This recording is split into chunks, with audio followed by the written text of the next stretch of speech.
Ah, we're on to part two. This Yep. this tier list is a three-parter, much in the way that this show has two-parters. So I wouldn't, I wouldn't, I wouldn't promise parts yet. We're not finished yet, but oh, you know, yeah, fair. we'll get through this. There's a lot of episodes. It's a 2 to 5-parter, something like that. Yeah, part 10. We'll be doing this for the rest of our lives, really. Well, we'll promise to do at least one episode per session, so we guarantee it shouldn't be as many like 60 parts. This is the next year, just talking about Batman shows progressively. I mean, hey, how's that Police Notes watch going? So Batman. Yeah. Batman the animated series. Yeah. So apparently Joker needs a favor. Joker needs a favor. This is episode 22. This is a fun episode which takes place mostly from the perspective of just kind of a rando, a guy named Charlie. He has a little bit of road rage and curses out a guy on the road, and whoops, turns out it's the Joker. Hate it when that happens. Oh man. So he gets run off the road and then threatened, and he begged for his life because we all know what the Joker is. Yeah, and apparently he does as well. So unless of course your first time seeing this episode on this show when it first aired, in which case this is the first Joker episode for some reason. Well, that's one way to set up his reputation, I suppose. I guess so, yeah. Which, who the hell is that? So yeah, he's just like, alright, I'll let you live, but you have to do me a favor. Just, I'll keep in touch. There's a great line reading where he says, yeah, sure. What? He goes, I don't know! I haven't decided yet! It's a really, really good performance, all around. Yeah. But yeah, he's like, I'll call you. I'll let you know. And then it was like 2 years later or something. I think that's right. He's like, he changed his name and like moved out, and then he's trying to get past all of it. Joker just calls him up. He's just like, hey, about that favor. So yeah. Of course, feeling for his family, he's like, all right, I'll do it, whatever it is. So he gets sent or dropped off in front of a building that's like. What is Gordon and a bunch of rich people, snooty rich people, are given. I think it's a cop gala. Actually, I think they're all cops. Oh right, yeah.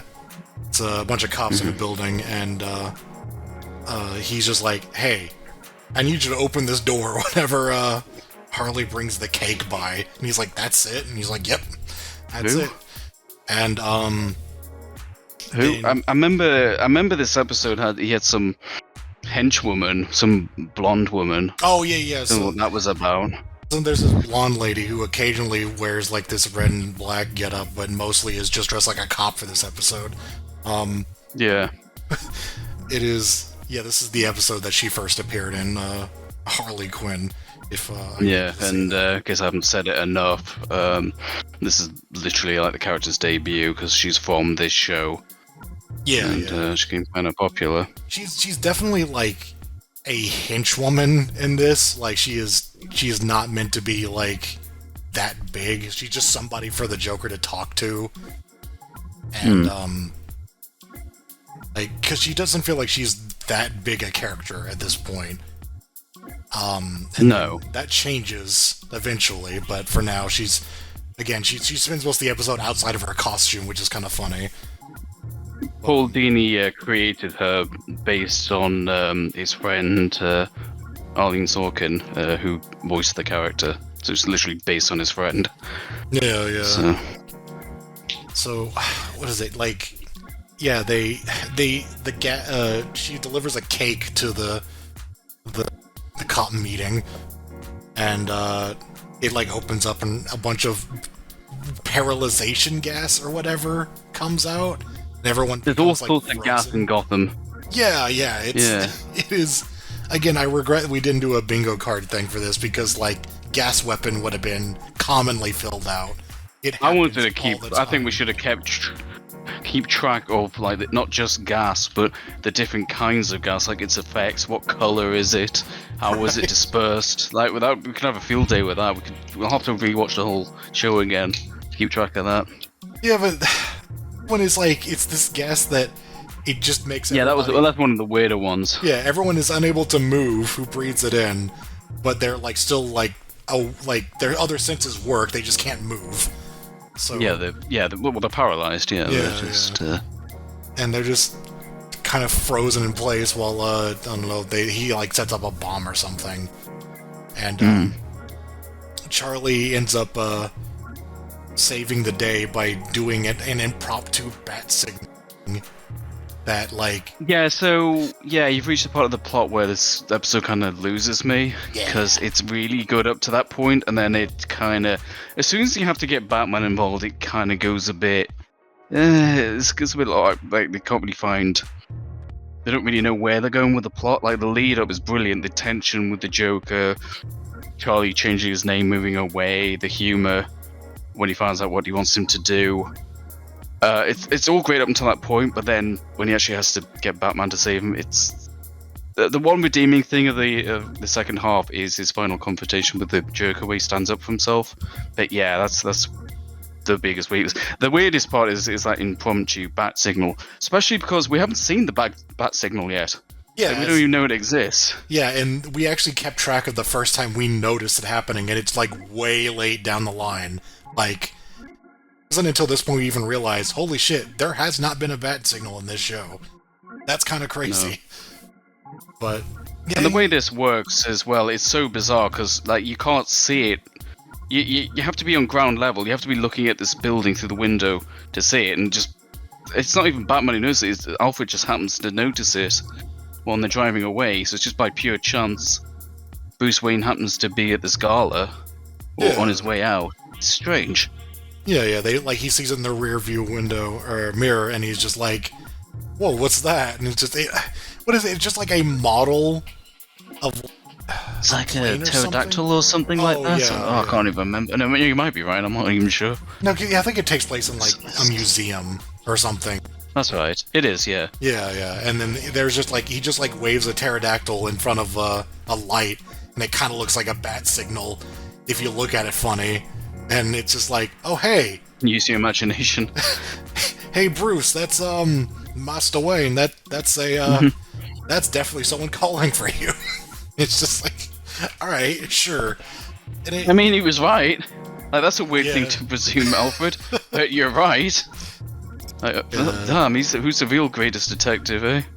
And then there's just kind of a bland, like a middling chase sequence where Batman's fighting the Joker, and they're using this like Aztec set, I guess, with like actual working traps in it. That always bothered me as well. I mean, I know it's a kid show, but like, because like Joker says like, oh yeah, with actual working traps, and like, why? How? Okay, whatever you say. And then it ends up with Charlie getting one over on her.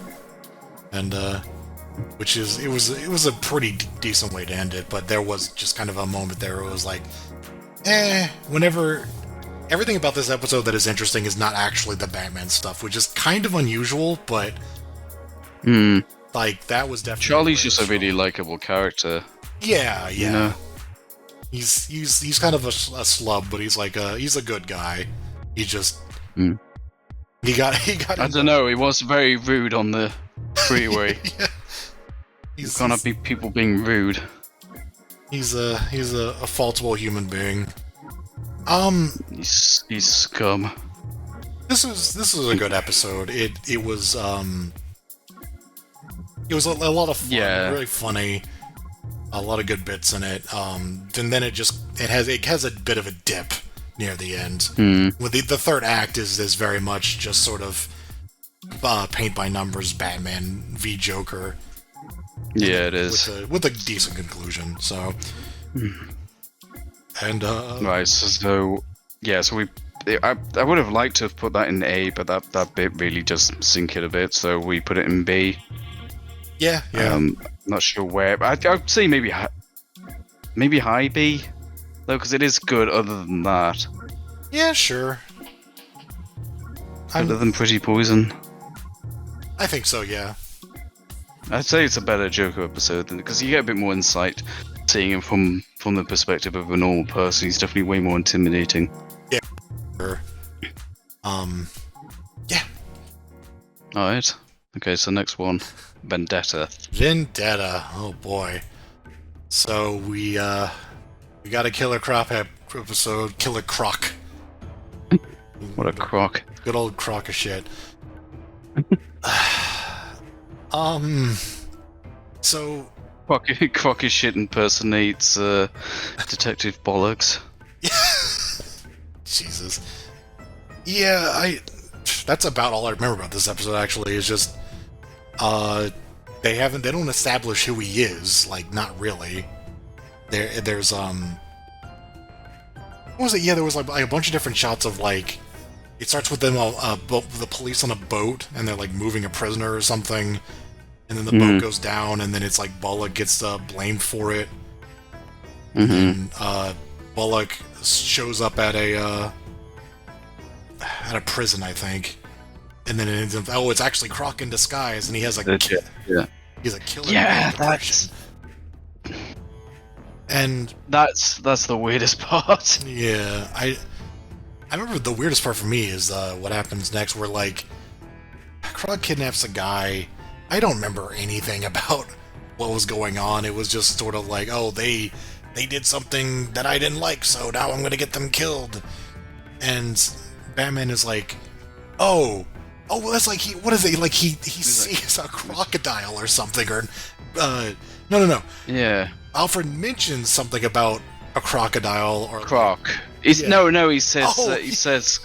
I don't know. He says something like, I'll get the Croc or something because he's serving tea. Yeah. Or he says, like, Master Wayne, that's a crock of shit. And he's like, Croc? Thank you, Alfred, I could kiss you.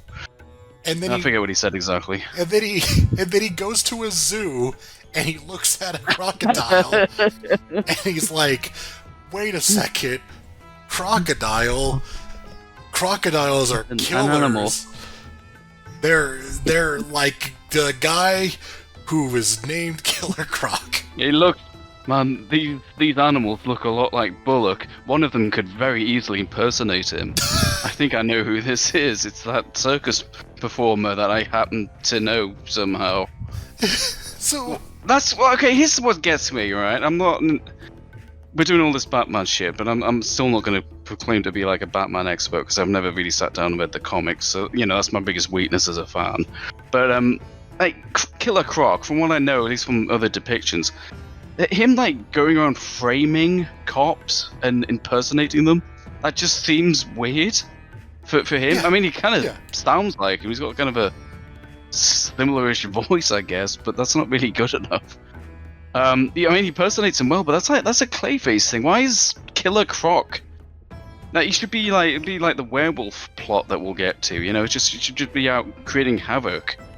Like why is he kidnapping and framing people?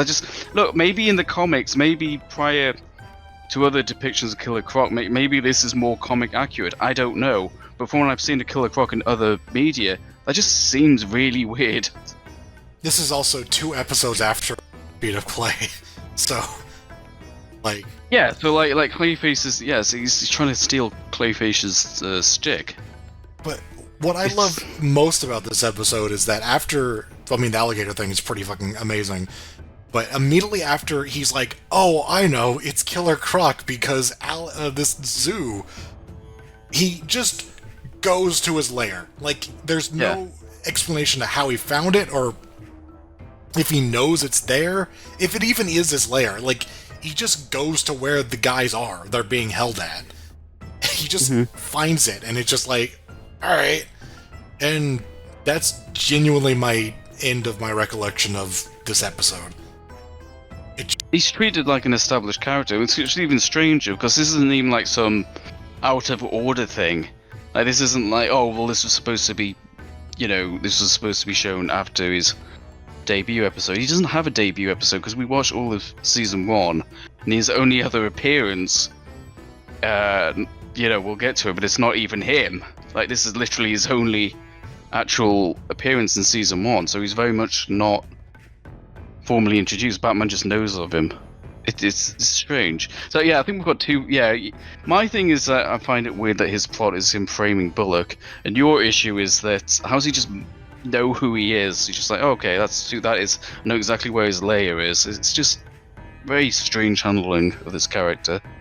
Yeah, it just kind of felt like a mess writing wise.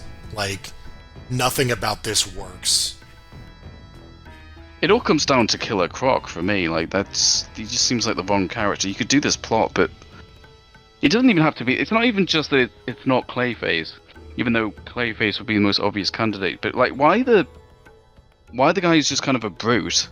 I don't want to say he's stupid because his only other depiction here was not even him. Right. But just strange. Oh yeah, I don't know. Maybe in the comics he is a genius and an excellent actor, but.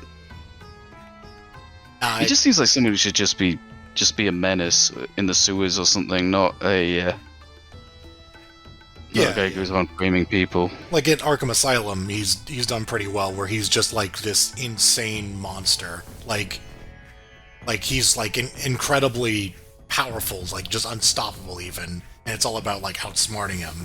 But here he's just some guy. There's so little establishing of what his character is that I couldn't even tell you if like they're just going for a different thing or what. I don't know, but yeah, I can't compare it to the comics. I don't know how he was shown in the comics prior to this show, but this is definitely not what I imagine of Killer Croc. No. But regardless of that, though, like even if it's like, well, actually, Killer Croc would do this in the comics, blah blah blah.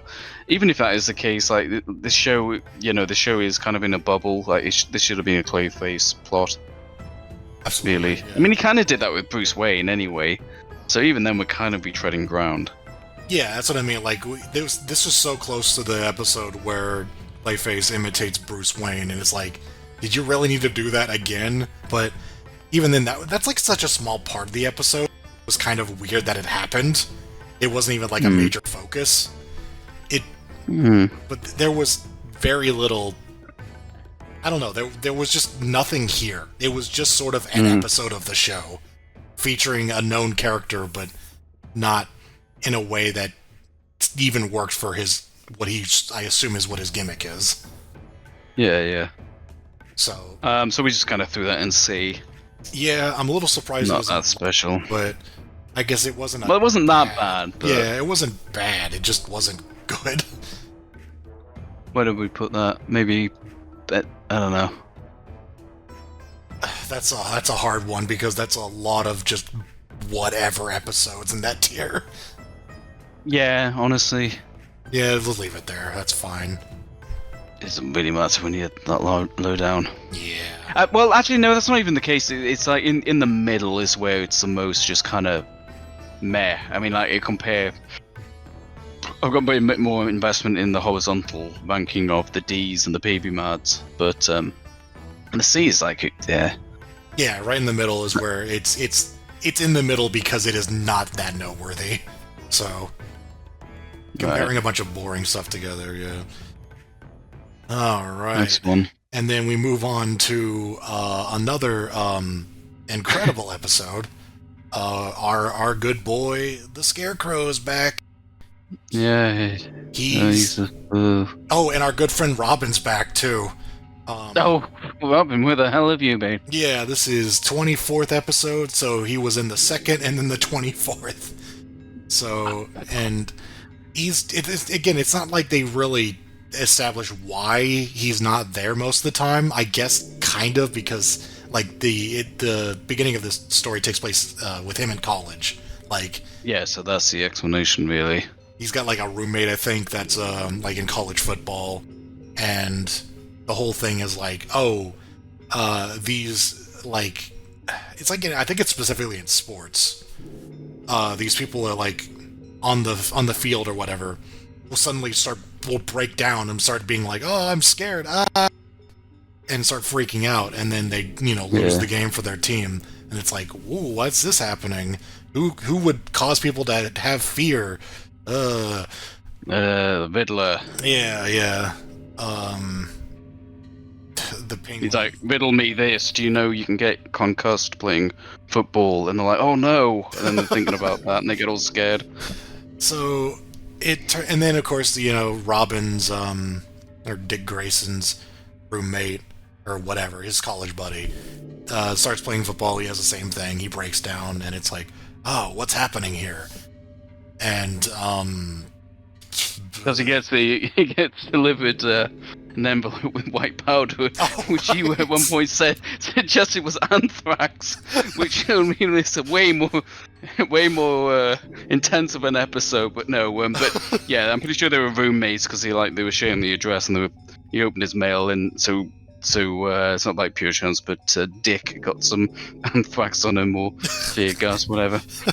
so he got infected the same time. Well, not infected, but dosed the same time his friend did. Right. Yeah. So yeah, he has to deal with that. Yeah, Robin's second episode, 24, and he spends most of it cowering in fear because he's got hit with the fear toxin. I don't even know if that's the case. I think he's just a goddamn wimp. He's got his shit together. I mean, I don't know. So I'm in an episode for 22 episodes, Batman. I've forgotten what I'm doing.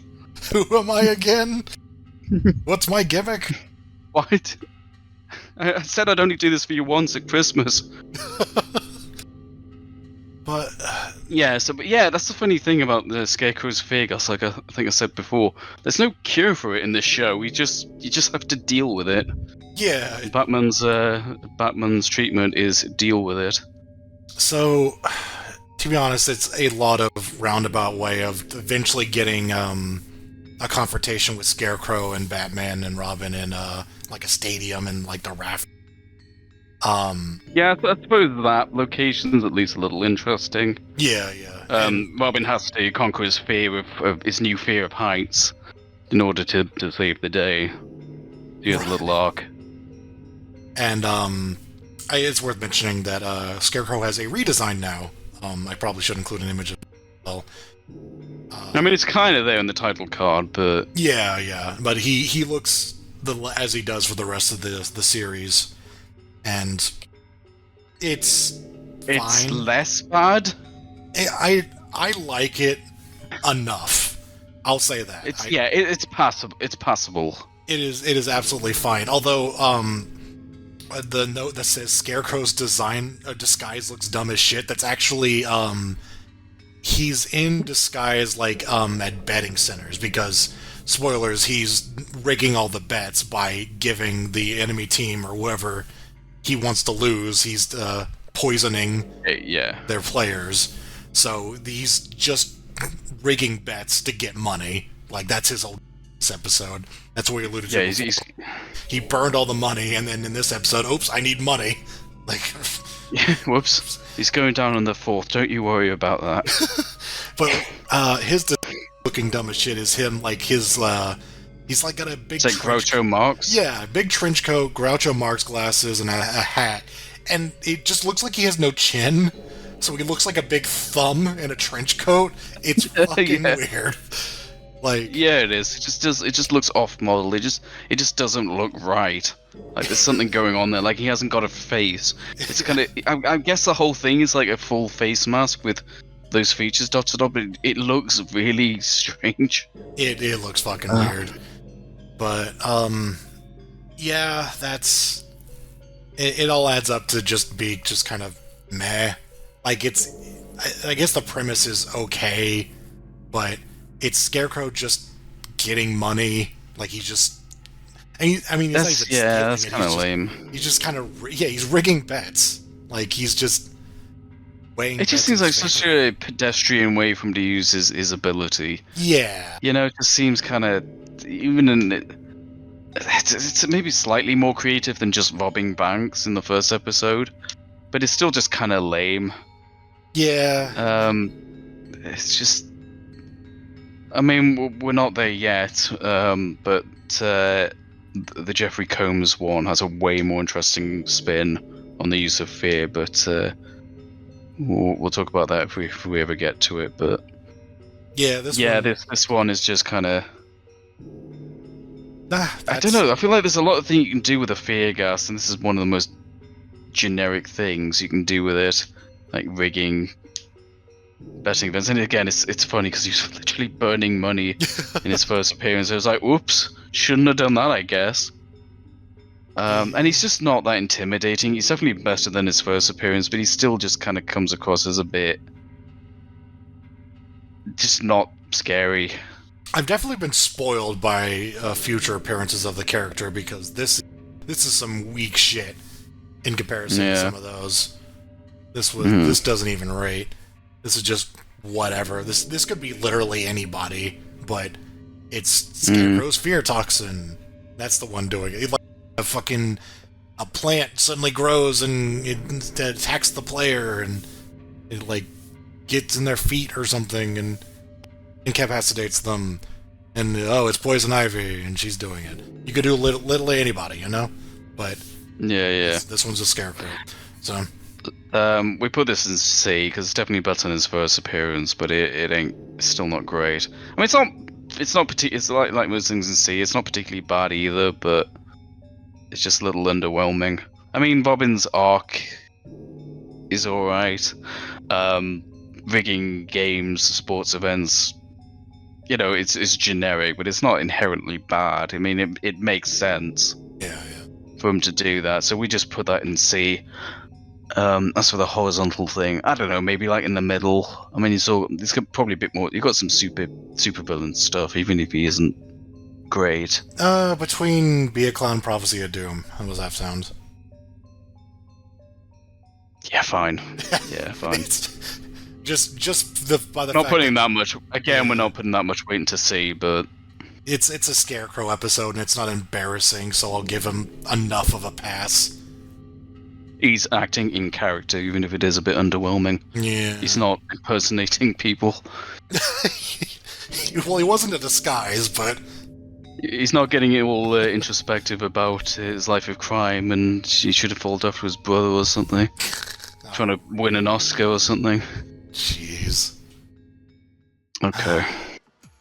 So... The Clock King. Episode 25, The Clock King. Wow.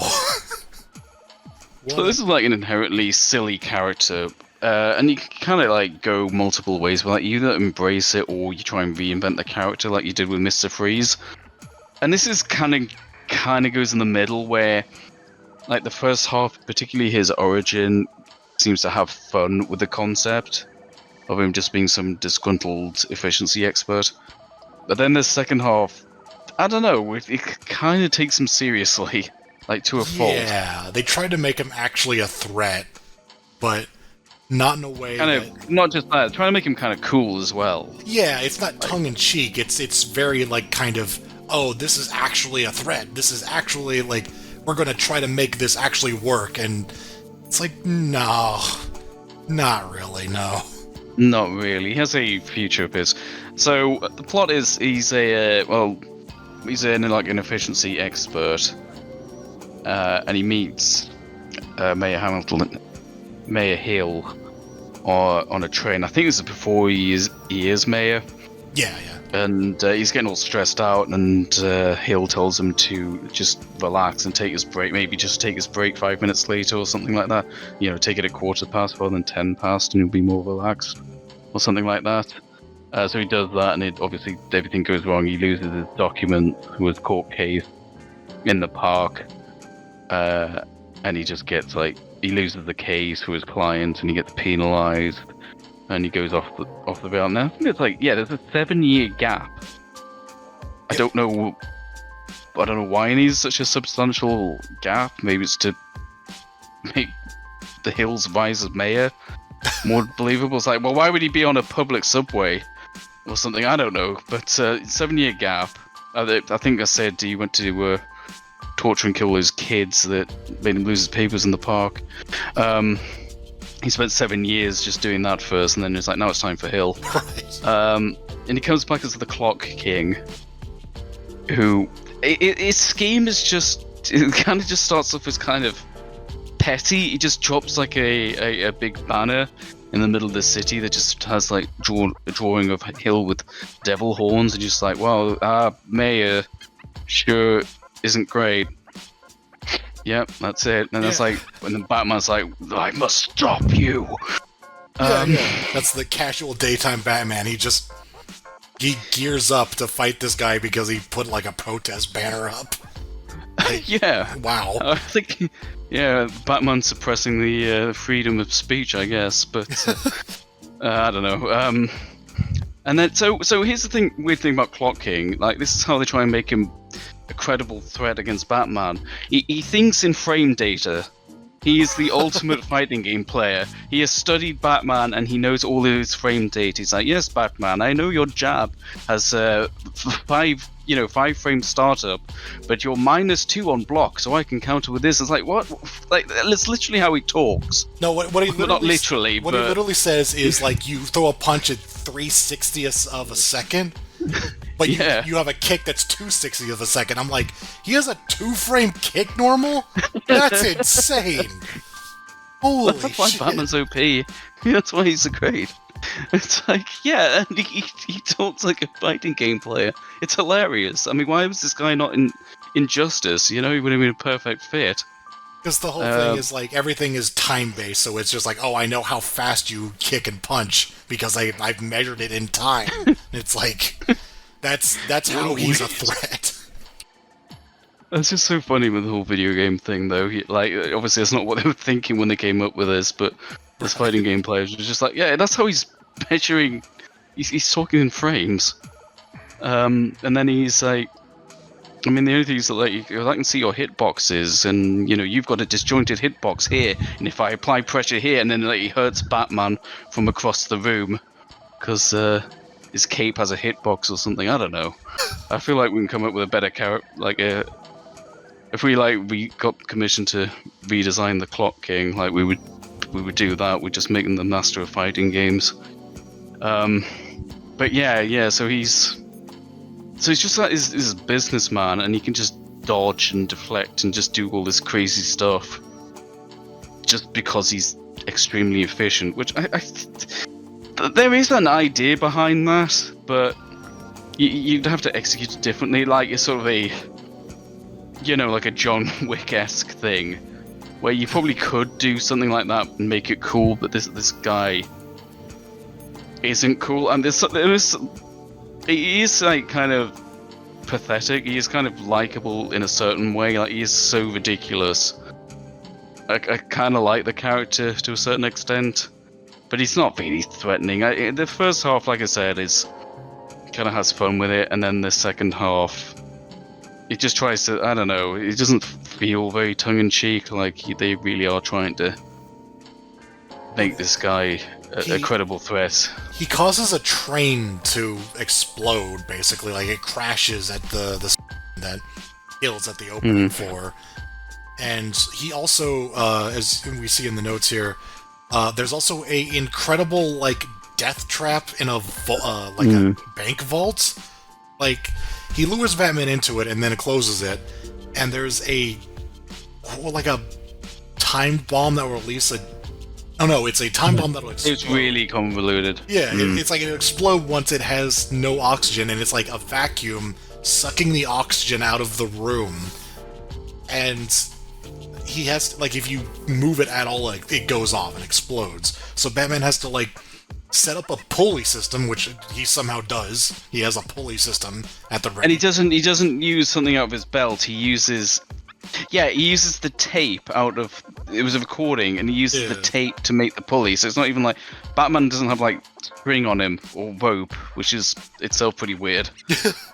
And then he used it to move the bomb closer to the vault door so that it can explode. Like, he said some like incredible machine shit to make the bomb hit the door, passes out from asphyxiation, and it's like just absurd concept for the Clock King.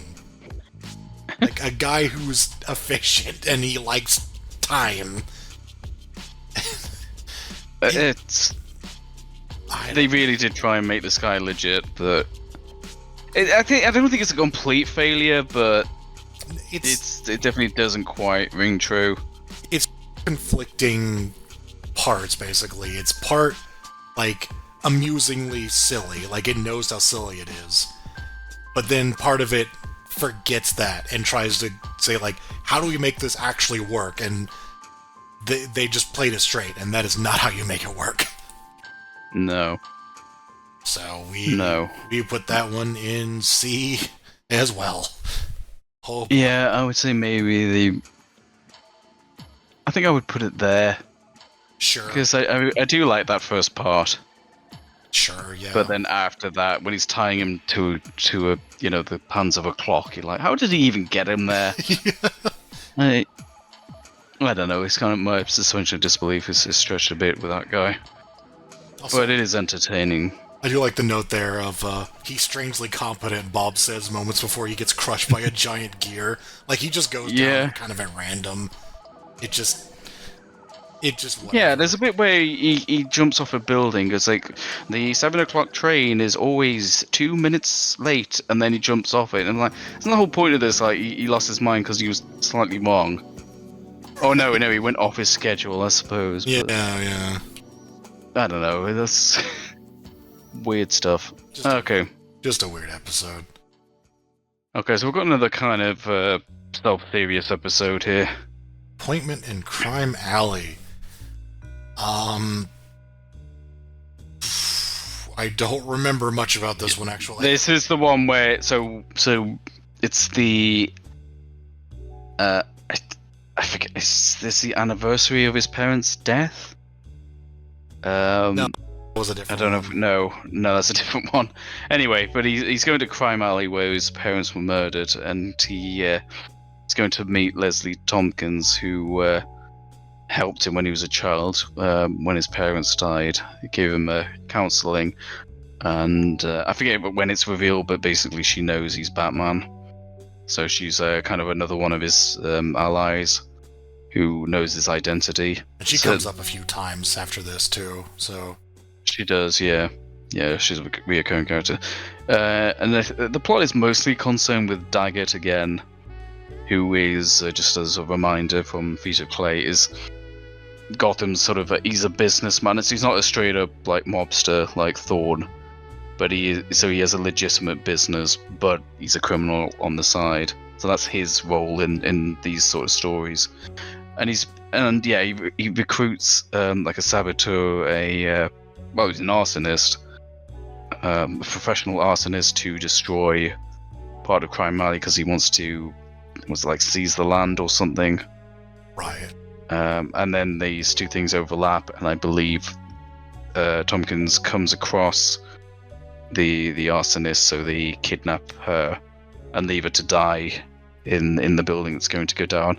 And then at the very end, they sort of cross paths, and Daggett feigns ignorance, and I think the arsonist just snitches on him. I can't quite remember. Yeah, right. But he gets some dirt on Daggett. So, so it's not the most. It's me like kind of struggling to remember the exact details of the plot. It's not to suggest it's bad at all, but it is a bit more of a drier episode. Yeah. It's kind of in a similar vein of It's Never Too Late, but I would say it's probably a bit more interesting than that, partly because it concerns Batman a lot more, and I do like Batman. I said this about The Unknown, but I like it when Batman is savvy to the plight of like the needy and the poor, because it's nice in fighting supervillains and like the super rich and things like that, but it's a nice reminder why Batman does his things to help those who are in a bad situation, who can't really do much. So this isn't like an outlandish supervillain plot, but it's just kind of strong. It's just a good episode, but it's probably not one to watch if you want some crazy antics. It's not the thing that you would watch the show for, but it is not a bad episode to see. I think the best. I would definitely say it's more successful than It's Never Too Late. It's Never Too Late feels a bit too pretentious, might be a bit strong, but it feels like it's aiming a bit above its like weight class. Whereas this feels like a good blend. It's quite a serious story, but it didn't feel like it was going too far away from from Batman. I mean, he's still stopping criminals and things like that. It's also relevant to characters who are actually in the show, like repeatedly, like Daggett and Batman, and even Leslie. Mm-hmm. Whereas It's Never Too Late is about like a one-off character who we never see again. It regards. I do think. I think he does reappear, but like, yeah, it's barely. That's right, he does. But, yeah, but like barely. Yeah, no, what you said still stands. We were introduced to him there and then, so. And I wrote down here a bit more insight into Batman. There's a lot of facets to it. Like, you sort of talk about his origin, and we usually refer to the parents being shot, but there's a lot of things in between that. There's his training as a Batman, and the like rise of his, and then him being as a kid, just trying to cope with this. Like, I think it's quite an important part of his character as well, and the idea that somebody helped him. I think in a lot of media, I think in the Nolan movies, they explicitly say it was Gordon who helped him. If you remember in The Dark Knight Rises, that's how he basically reveals his identity to him. He says sometimes the kid just needs a coat wrapped around him. He's it's him. So sometimes Gordon does that. In this case, it was at least partly Leslie. So, yeah, it's just a good episode. We can't really. Yeah. There's not really too much to say. There's nothing really much to make fun of. Yeah. Oh yeah, and then we've got the notes here. There's this big emphasis on I think this Saboteur's plot was going to go off at a very specific time. So just coming off the Clock King episode, there was just constant talk of specific times and keep like a lot of characters watching the clock. So that was just kind of a funny link, but Also, of course, Batman stops a train by the same method as that one Spider-Man movie, which was funny. Oh yeah, it was a tram specifically, if I remember. Oh yeah, that's right. Yeah. And then I don't even think trams can move that fast. But anyway. No. The next one is interesting. The that like weird in the Burton movie where he uses a grappling hook on the Batmobile to make a 90-degree turn. Like that came back in this episode for whatever reason. Like well, it was contemporary. Yeah. Just. Yeah. I think that basically sums it up as much as we also have to say about it. Put a little note there about the industrialist, like, because, Bruce Wayne is a billionaire. Right. And it's nice just to be reminded that he isn't just, he's not one of them. Yeah. So. He's actually put that in a likable character and not just a rich guy. Yeah. We put that in B. Yeah. Yep. That's a B.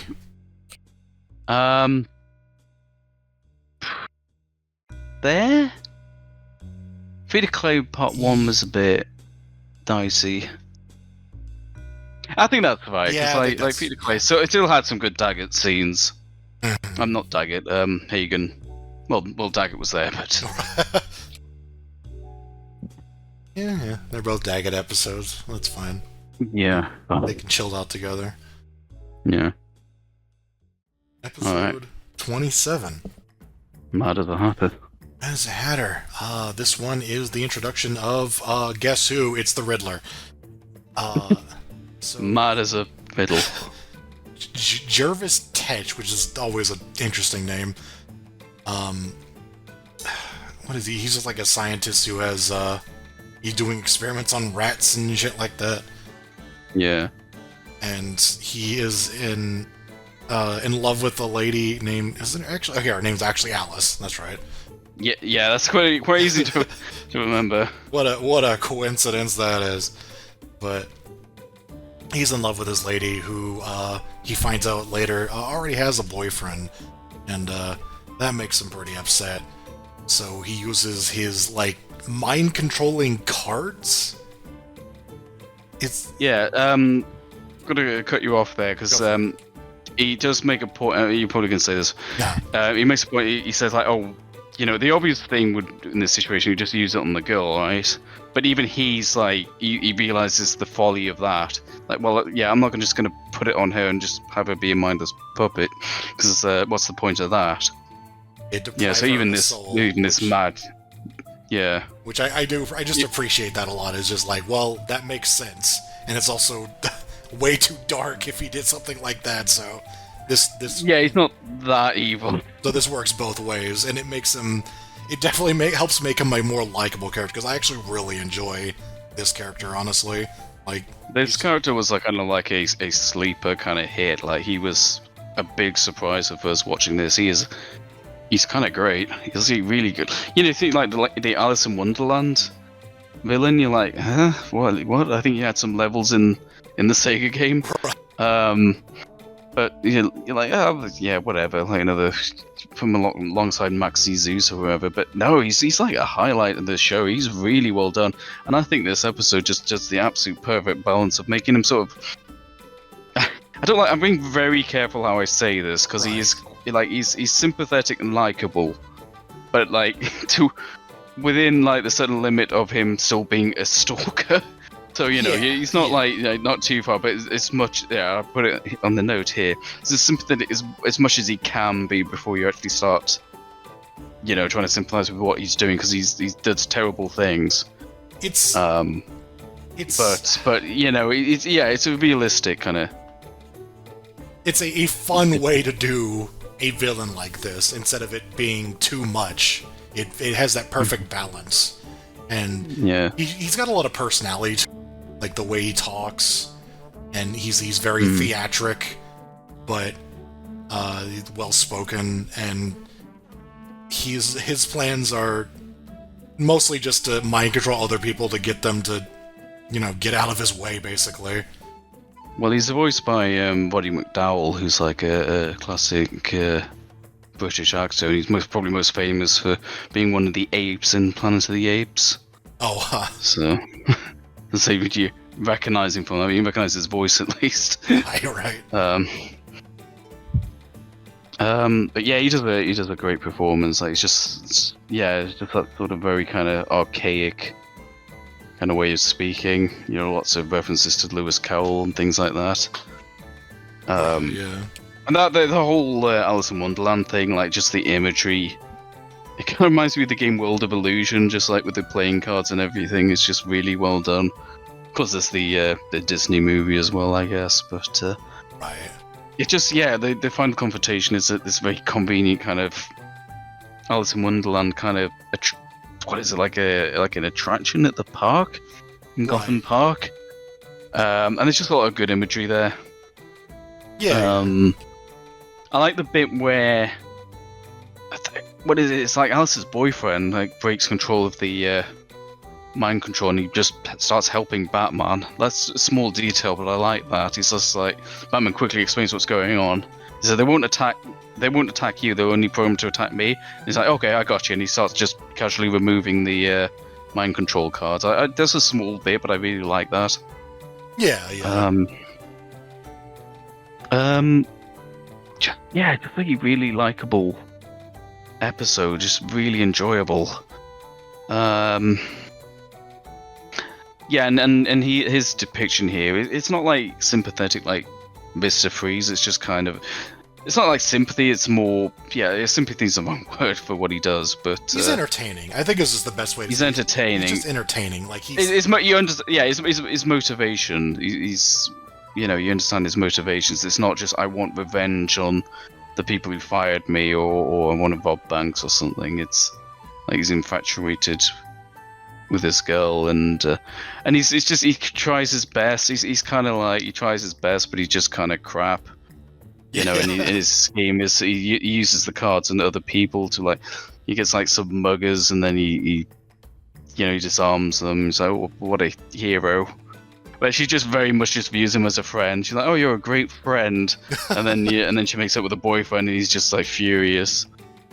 He does put the mind control thing on her, but only like as an absolute last resort when Batman's there, and he's just like, "I didn't want to do that."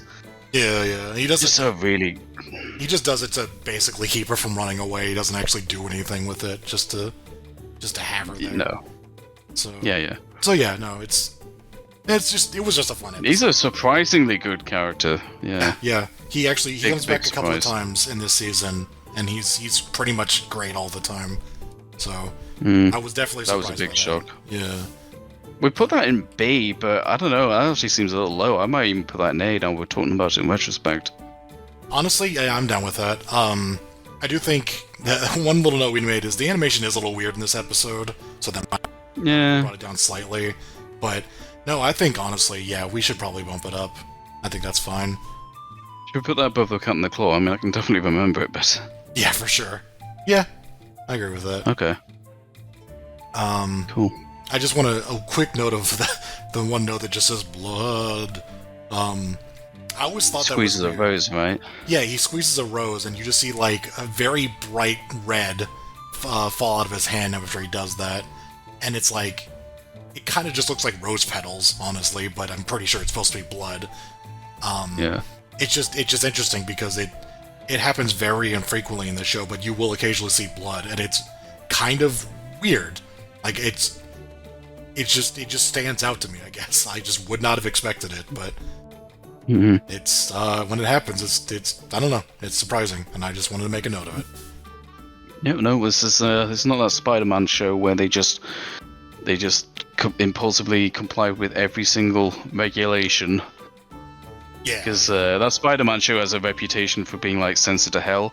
It wasn't that it was censored to hell. It's just that the creators just took the censorship notes like just completely at face value. So I think like the creators of that just said, well, no, we weren't like more censored. We just went along with the guidance more than others. Whereas, Warner Brothers here were just constantly kind of pushing the limits and like, okay, you said no blood here, but once if we like, it looks like you could mistake it for rose petals and we cut away real quick. Like they kind of pushed the envelope, and the Spider-Man show didn't really think to do that. yeah. It's kind of interesting, but yeah. I just think the amount of gunfire in this show, I think alone is like that feels amazing to me. Like you got away with that much like gunfire in a fucking kids cartoon, like Not just laser guns. Yeah, they're not laser guns. They're not like toy guns, BB guns. But no, you just don't have to show anybody getting shot, and there you go. Although Yeah. I don't remember exactly which episodes. I know a couple of times there's like,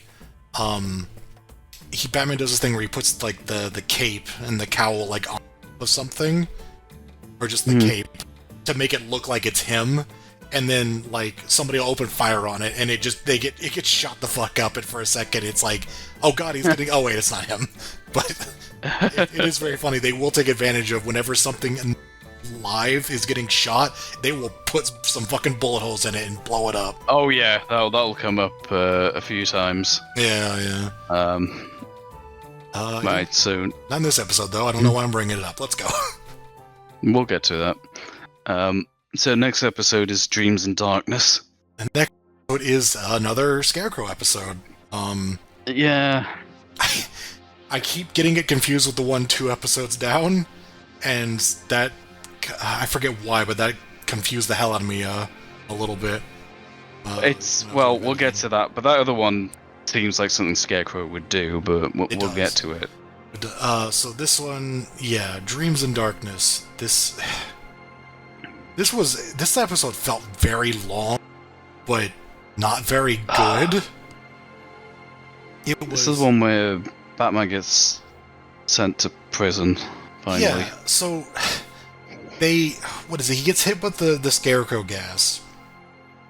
And yeah, he stops a guy with a drill for a hand. Oh yeah, and he ends up getting gas, and then he gets hit with a theorem using gas. And yeah, the image is there. We better just to say, yeah, that is the official. We watched this legitimately on Netflix. That is the official Netflix subtitle with the same theorem using gas.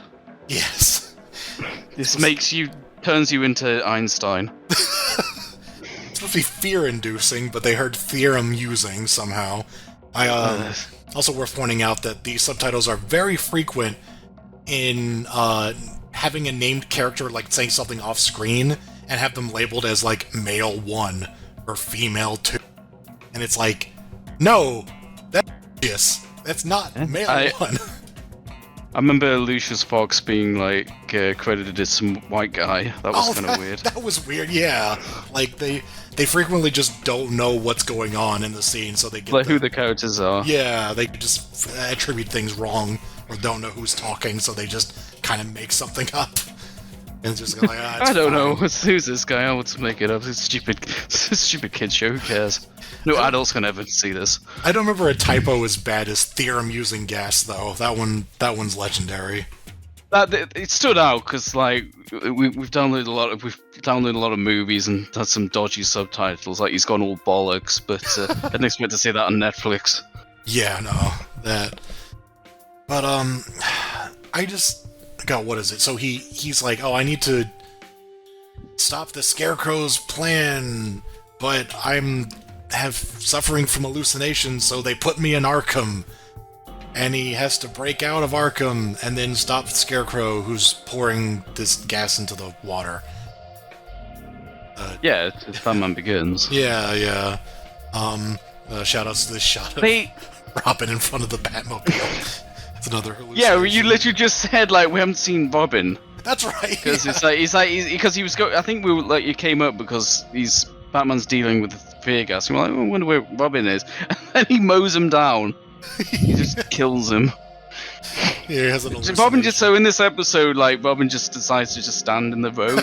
He's like, Bruce, stop! And then Batman's like, no, I'm handling this alone.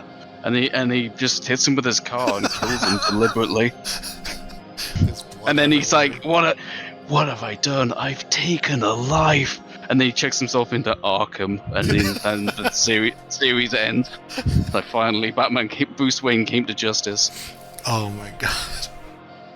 No, like it just felt like it was this interminable, just him being in Arkham and him like flashbacking to the events that led up to it, and then trying to get out of Arkham, and then when he finally confronts Scarecrow, it's just kind of like, here, I throw a batarang. Oh, you're done. I forgot he actually starts in Arkham, and it's kind of like, that's me. You're probably wondering how I got here. Yes. And then it's like a flashback, but yeah, I kind of forgot that was a framing device. But that's kind of what kind of ruins the whole episode for me. It's just very strange that Batman just checks himself. Does he check himself, or did he get captured? I can't remember. No. The idea is just he's in Arkham. And they don't take his mask off. That kind of annoys me. No, because the entire time he's trying to get out because he's like, I need to stop the Scarecrow, and I was like, okay, Batman, sure thing, Grandma, let's get you to bed. And the one thing I will say about this episode is that, as you can see from the notes, the hallucinations are actually on point for once. Like the whole what the fear toxin does. It's the first time Scarecrow's hallucinations that kind of measure up to what you'd expect. Yeah, like him running over Robin. He a lot of these, in the cameos down there, a lot of the other villains show up as hallucinations. They turn into each other and stuff, and he's cowering in fear, and he's like, "No, I can't stop." Finally, some good fucking Scarecrow hallucinations. Yes. Finally, the Penguin is a threat because he's an hallucination. I mean, it's Batman's imagination. Man, that stuff is really psychedelic if it makes Penguin seem a threat. It's like, no, I can't die to him. He got thwarted by a bunch of kids. These parentheses: hallucination, mentioned, hallucination. I think she was also an hallucination too, so I don't know whatever. She's both. Yeah. But so that's good. That bumps up the episode maybe a grade. But him just being in Arkham, I just can't. I can't get behind that. It was too silly for how, the premise of, well, at the very least, the Scarecrow hallucinations. That's on point. It's okay, that works. Him being afraid because of this toxin and seeing shit that actually relates to his fears. Sure, mm-hmm. I like that, but it's what's the framing device? Oh, he's in Arkham and in the costume, just in a fucking straitjacket. And I mean, I know obviously they can't just unmask him. It's oops, that's series over, I guess. But it's it's a part of his psyche. They do sort of hand wave it away, it's a part of his psyche, and if you take it off, it'll break his mind or something. They do sort of half acknowledge it, but I don't know. It's just seeing him in this straitjacket. It's just kind of a silly visual. I mean, there's an idea there, I mean, you can always say, like, Batman belongs in Arkham for the stuff he does. There's definitely a plot that can be done there, but this isn't it. I don't know. I don't remember there being much justification for putting him there. It's just like, he's like, oh, Scarecrow's gonna... Like, well, why would you not believe him? He's been right so far. Sure. Yeah, you know what the twist is? It's like every episode leading up to this point has been a hallucination. It's just madness. It's been a dream. Yeah. And this is our first insight into the real world. Like, oh, right, yeah. Yeah, the Scarecrow, sure. Yeah, and the guy with a really thin neck. Oh, and it changes his appearance, does he? Oh.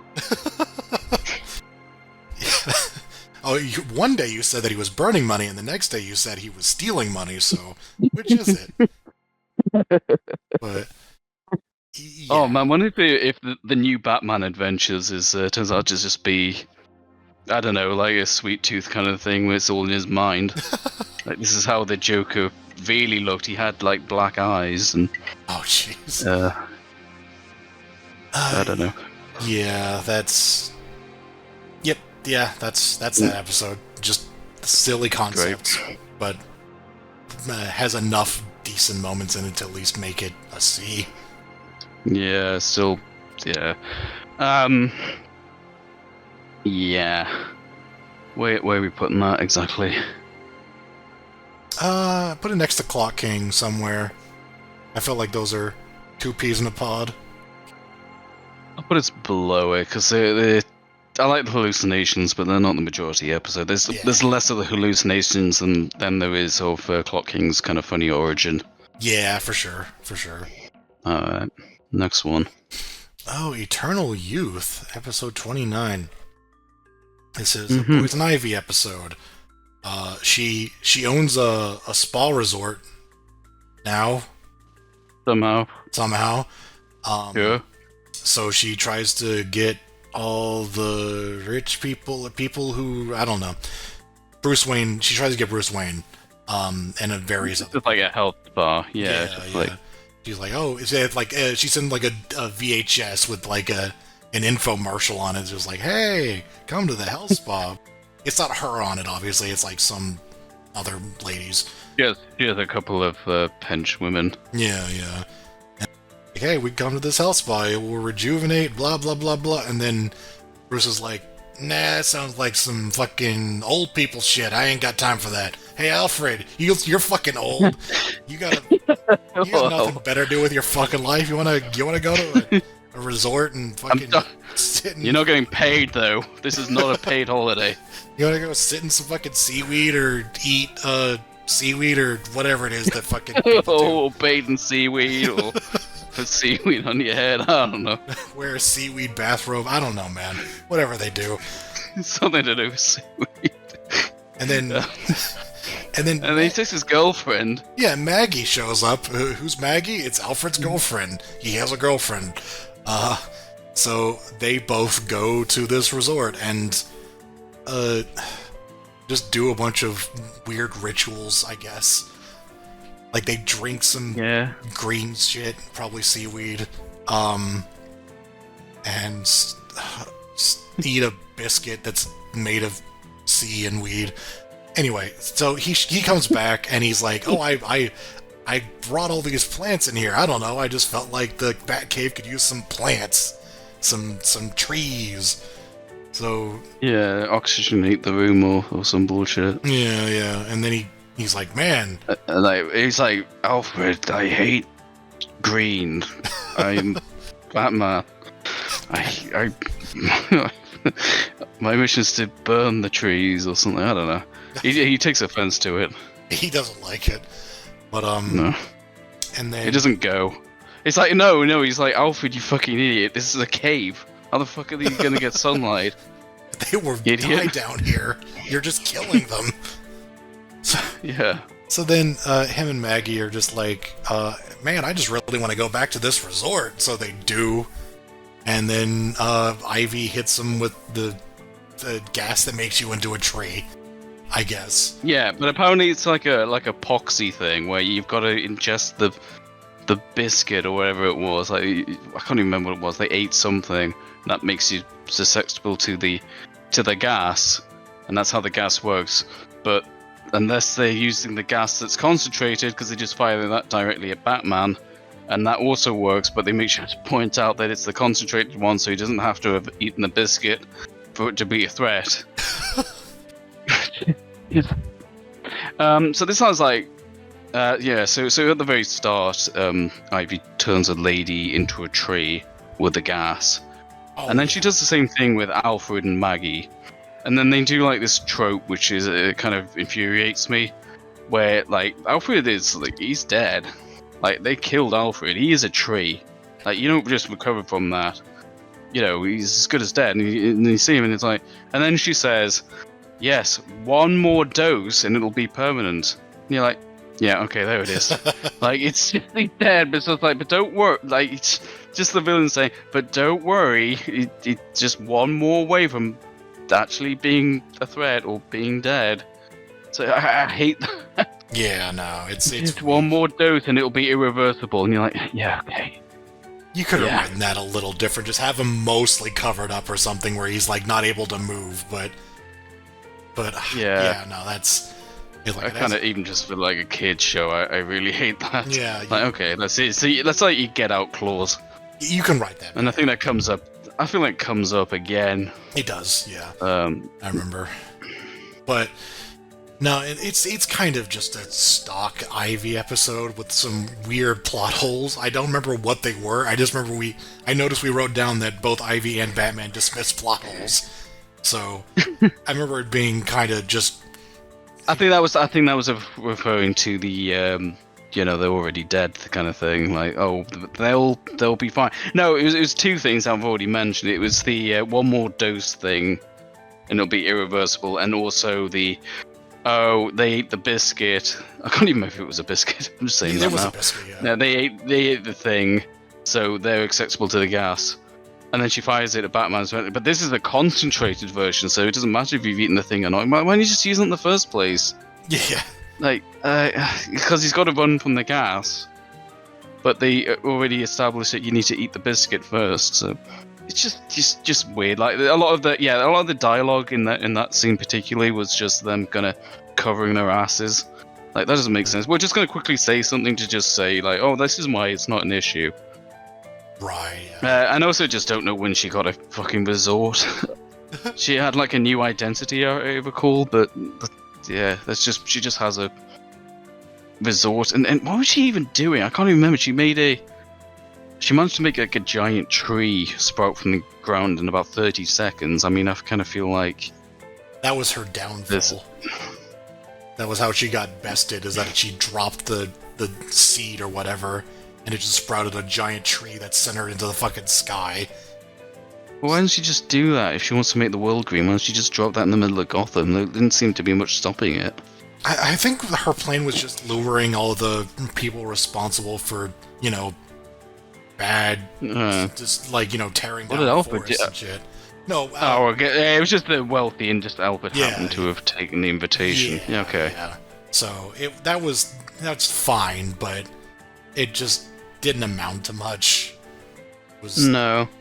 It was a pretty bland Poison Ivy episode. I think that's. Oh, we put it in water. We said it was water that turns you into an eco-terrorist.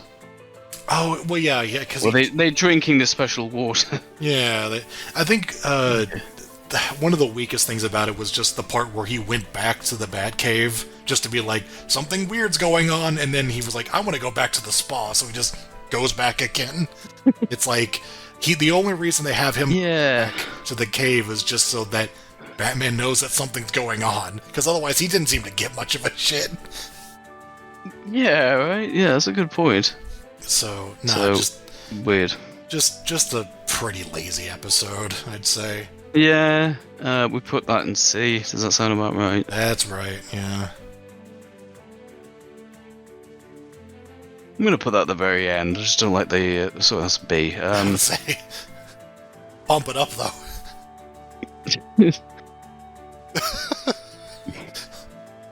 Beware the. I don't know. I don't know what I'm doing anymore. I don't know. Help me.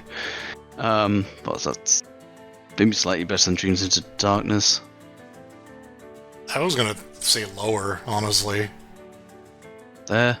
Sure, yeah. I'll put it behind. Yeah, sure. Okay, It doesn't matter to me too much, but I remember this one being pretty kind of on the verge of just being a bad episode. Because there's just a lot of just clunky writing. Well, follow that up with Perchance to Dream. Which, considering the last Dream episode, which actually wasn't a dream, I don't actually remember dreams being relevant in the Scarecrow episode, but... No. But, it was, yeah, we'll get to that. Yeah. No, but the premise of the episode, when you realize what's happening, it sounds like something Scarecrow would do, but it's not. No, this episode is a dream episode. So, Batman, it shows him going into like a warehouse or something, and then a trap falls on him, and then he wakes up back in his house, and he's like, what happened to me? And Alfred's just like, what happened when? He's like, went to capture the villain. Alfred's like, what are you talking about? Why are you capturing villains, Master Wayne? What are you talking about? Yeah, and then he's like, when I was with Batman, and Alfred's like, who? It's like, Bruce, what the fuck are you talking about? You were crazy, man. That is wild. I don't even know what you're doing. And then he goes and talks to his parents, and he's like, hey, wait a second. Last time I checked, you were dead? And they're like... And we're like, wait, and they're like, we haven't really had a proper origin story yet, so as far as you know, we're alive. Yeah, everyone's been lying to you. We're alive, actually. But no, they're just and I put here, Thomas Wayne is just Kevin Conroy, but it's like using the talk voice. He's like, hey, Bruce, we're home early. It's just it's already kind of a deep voice, and then he's just making it even deeper, and it's just kind of like, yeah, okay. Maybe just cast someone else as his dad, I don't know. That didn't save money, though. Hey, Bruce, we're alive. But yeah, no, he wakes up and finds that his life is completely different. His parents are alive, he's not Batman, and he's marrying Selina Kyle, or is married. I think they're dating. Well, the one interesting spin is that they're engaged, according to this synopsis. Yes. One little spin, though, there is still a Batman, though, so he's still, going around Gotham. Yeah. So Bruce is like, who's that? Bruce is moving around, and he's just trying to live his life, his new life, basically, and then he sees Batman, he's like, wait a second. But he's... Basically, everything's kind of... Can I just... Yeah, can I just point out as well, I mean, I know it's in the title, but just because the way you led this, we don't know it's a dream. Right, so far, from the way the episode's framed, it is... I mean, it's obvious, especially when it's in the title, but... Yeah, this is the title. We're not supposed to know. It shows you the title card, it's like, hold on. But yeah, no, it is like... He doesn't know what's going on, he just knows that everything's different now, and he's... Everything's, better, essentially? And he's like, alright, so I can live with this, this is pretty good. He's content. I don't know what was all that Batman shit was about, but I guess whatever. And then he realizes that he forgot how to read. He's like, damn it, illiteracy? Oh, that sucks. Yeah. And this alternate, so he gets sent to an altered timeline, so his parents aren't killed, but the drawback, the catch for that is that he can't read. So he gets pissed off, and he has to go and kill his own parents to restore the balance or something, so he can read a book. But no, yeah, he opens up a newspaper, and the letters are all just jumbled mess. And he's just like, what the hell is this? And every book he looks into is the same way. It's just a big mess of letters that are all stretched out and don't make any sense. He's like, they're doing that prior as well, because I know it's very subtle, but there's a street sign. I actually thought it was an animation goof. Right. There's a shop name that's all scrambled, and I didn't even acknowledge it to you, but I kind of noticed it. I thought, that's a weird animation goof, but whatever. It wasn't particularly funny enough to pause the video, but no, they'd set that up early on. I didn't notice it. You pointed out to me later when it turns out that was actually relevant. I'm like, holy shit, they actually established it. That's cool. But yeah, so yeah. So he he ends up basically trying to chase down Batman, try to get Batman's attention, because he's like, that's the only he just figures he's gonna know what's going on. It'll be the guy who's supposed to be me. So He ends up in like a clock tower, I think, and he ends So up. it's part of his patrol. Yeah. All right.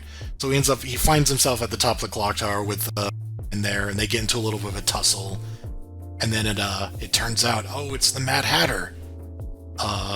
Yeah. And then Kim comes out. He's like, oh, actually, I think he straight up says, like, I realized this was a dream whenever I tried to read something, and I couldn't because the dream is like, it's using, what is it, like the left part of your brain? And like one hemisphere of the brain, whereas the other side is for dream, which is, I don't know if it's one of those things like an urban rumor or something, but I definitely heard that outside of this episode, so that was kind of fun to see. That you can't read in the dream. Right, yeah, and so that was his way of figuring it out, and again, because they established it earlier, I was like, that's really clever. Like, I really like that. Yeah, it is.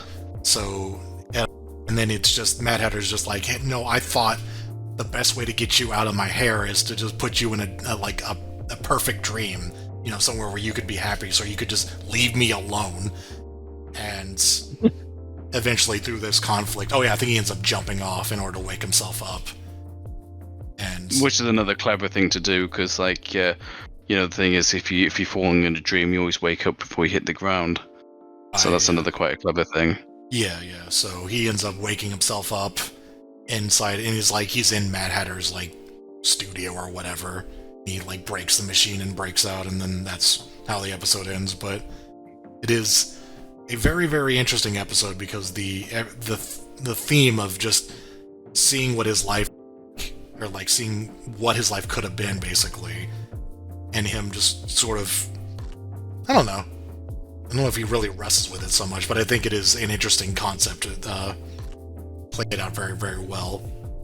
And of course, Mad Hatter is just a fun character, so his whole confrontation in the clock tower is just a lot of fun, a lot of good banter with him. Definitely. I also wrote a note here because the title card opens with the motif for Mad Hatter, and I noticed that, so I was like, oh, this is definitely not a Scarecrow episode. I know who's coming now. But it's quite subtle. May not have even picked up on that little sting if we hadn't watched these back to back, but I did definitely pick up on that being his theme tune. But Right. Bruce versus Batman is fun to watch, yeah. This is another one of those things where, like, I just could tell you what the premise is, and, like, just tell you, it's a good episode, you should see it, and that's all you really need to know. Yeah. I mean, like, the whole dream thing is, like, the whole Matrix machine thing is been done before, but the way they use the whole dream thing, like, not being able to read and jumping to wake himself up, it's definitely is a good creative way of handling that. So, yeah, I think I actually always thought, the I Am Batman monologue from the first Scarecrow episode, I thought that was this episode. Like, my memories of this and some of like Scarecrow things definitely got a bit muddled up. I thought his famous monologue to his floating father who becomes a skeleton, I thought that was from here, but no, it definitely is not. That was from a much weaker episode, surprisingly. Yeah. Yeah, we put that in A. Then A. Definitely high up on A. It's one of the ones I really liked. Don't we put that to Heart of Ice and Two-Face? Maybe above Heart. I'll put it. Okay. I was thinking, either one of those. That's fine. That'll do. It's because it is mostly just kind of a this idealized world. So it's not like a ton of Batman action, but it's very intriguing. Yeah, for sure. Right, next one. Cape and Cowl Conspiracy. What a weird episode. So this one is a adaptation of a comic book, I believe. Like, yeah, I remember you saying. Not many of these are direct adaptations, but this one was. And how does this one play? Like, there's just a. It starts off with a guy being entrapped by Bootleg Riddler, because it's like a death trap. He's hanging over something like, I can't remember. They're like quicksandals, He has him in a death trap, Yeah, and he's like, yeah. "Give me these bearer bombs or whatever out of the suitcase, and I'll let you live." It's like, jigsaw, and he gives him the things, and then he there's another criminal who wants these shares, so he goes to meet him. What's his name? Josek, Baron Josek. Yeah. And he's saying, "Look, we'll exchange these if you can give me the cape and cowl of Batman," which is like a bit of a weird request, but he's like, "Yeah, okay." So most of the plot is like, I think it's like 2 attempts he makes. He fails the first one. I think it's like the second one succeeds, where he puts Batman in a death trap. He gets out the first one, and then the second one, he actually succeeds, and Batman hands over his cape and cowl while keeping his identity secret with a second mask. And the big twist of the episode is he takes the cowl to Josek, and then it turns out Josek is actually Batman. Yes. Which is kind of weird, and he did that because he wanted it. They're giving banter, and he says, "Oh, I can't even remember the particulars of it. It wasn't that interesting. Like, where were you going to send the shares, or like who wanted them or something?" So he gets him to confess after doing this errand for him. And I'm guessing he did that specific errand because, at least if Batman said go kill someone to like get his trust, that'd be no good. But at least if it says get Batman's cowl, he knows that he will be involved in that, I guess. I do like, and that's it. Yeah, it's a weird one. I've probably oversimplified it, but the first trap I remember it's something to do with like him in a side of a train car, and he with Batman, and he barely gets out of it. And the reason I remember, like, part of it is that the train is like he's trapped in a train engine while it's moving, and it's about to run over a lady who's tied down on the tracks. And was it moving? I thought he was in a stationary carriage, and you could see outside a train was going to kill her. Oh, then maybe that was it. I'm pretty sure that was it. Yeah. Either way, there was a train about to run over a lady, and he is trapped in another car. And he gets out. He goes to save the lady, and then it turns out she's a hologram. And whenever the second trap happens, it's just him by himself in like a wax museum, and a big... Everyone knows Batman's weakness is melting wax, because if he gets melted wax on him, he's immobile. No, it like it melts the wax. It starts like covering all of his stuff. And then he's like, "Oh, now your gadgets don't work anymore because they got wax on them." It's like, all right, it breaks all of them simultaneously.